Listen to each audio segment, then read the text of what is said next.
If you're thinking about getting into motor camping, don't make the same mistakes that I did and over prepare as if you're expecting an apocalypse.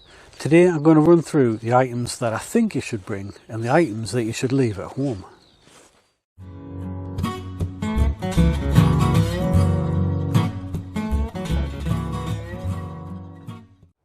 How I pack and organise the bike is probably a video for another day, but to quickly run through, we've got the top box, we've got the side boxes, we've got the tent strapped to the back, we've got a small tank bag, and we've got a couple of little crash bar bags.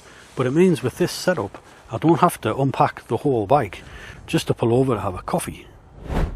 Looking at all the gear laid out in front of us, it does look like I'm about to move house, but the reality is once all this stuff's packed up and put back on the bike, it really doesn't take that much space.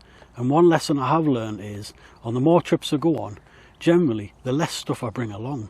But if you are interested in knowing what all this gear is, let us know in the comments and I'll leave a copy of the packing list. When it comes to shelter, which tent is really down to personal preference. Now I prefer a tent with decent space inside, which means if it rains I can take all the gear inside, still have somewhere to sit and have a coffee until the bad weather passes.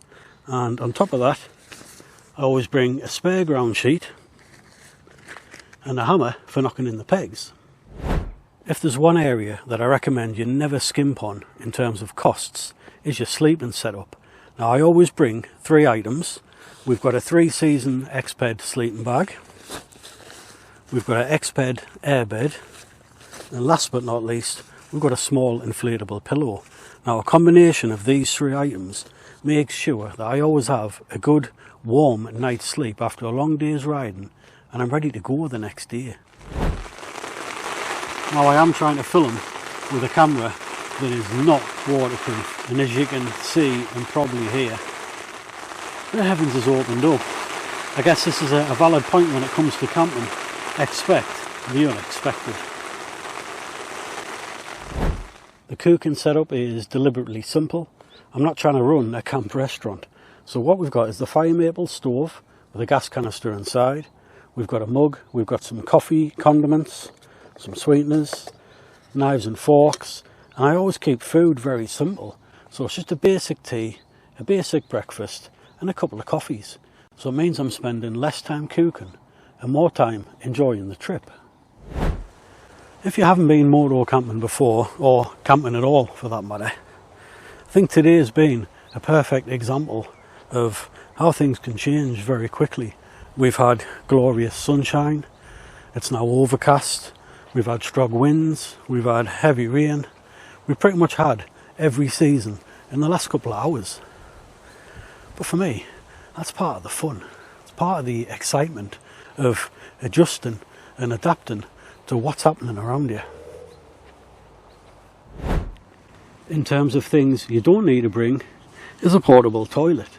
But on that same subject, what I do recommend you bring is a collapsible pee bottle, because there's nothing worse than running across the campsite at 3 o'clock in the morning, half naked, in your socks, trying to find a toilet. When it comes to clothing, I don't bring that much. I always bring a spare jacket and I'll bring a roll bag that's just got some spare pants and socks in and some waterproofs. And all of this stuff rolls up really small, because one thing you've got to watch out for, at least here in the UK, it might be a glorious summer's day, but when that sun goes down it can still get quite cold at night. So I always recommend you at least bring another jacket, because when I first started going camping, it looked like I was going away for 2 weeks, but what I found is the majority of that stuff was just staying packed on the bike.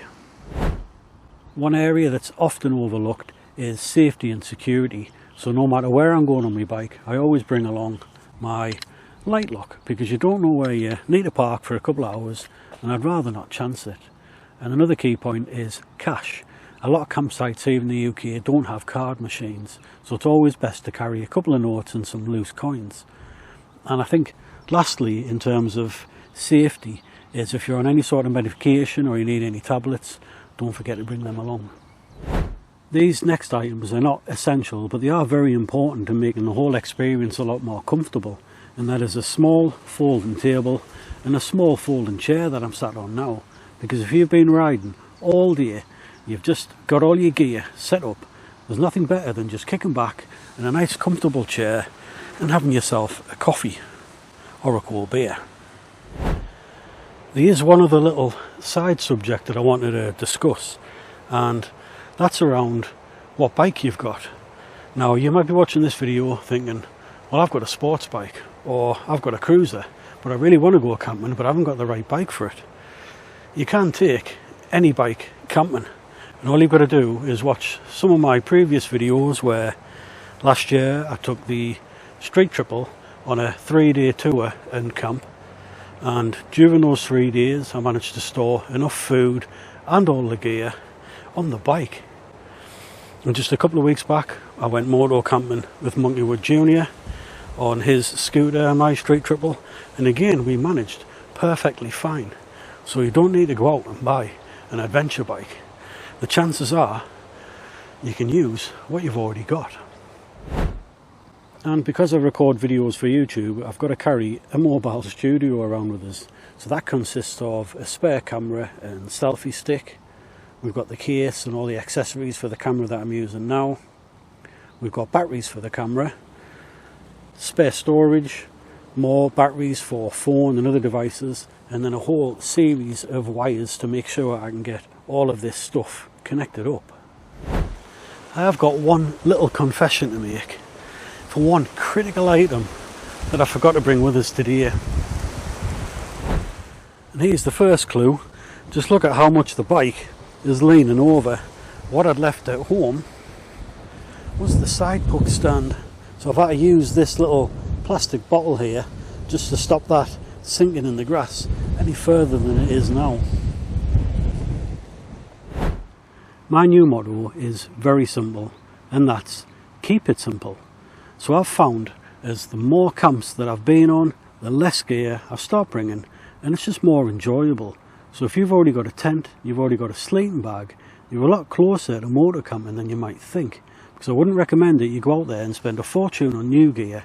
I'd always say use what you've got, try it out on a campsite, and just gradually tweak and improve it over time. But I'd love to hear your top camping tips, what gear you bring, what have I missed in this video. Leave it all in the comments below, and I'd like to give a big thank you to Dragonfly campsite for the permission to film in this fantastic location. But that's it for today's video, so hope you've enjoyed watching, and if you have, don't forget to like, comment and subscribe, and we'll catch you in the next one. Cheers!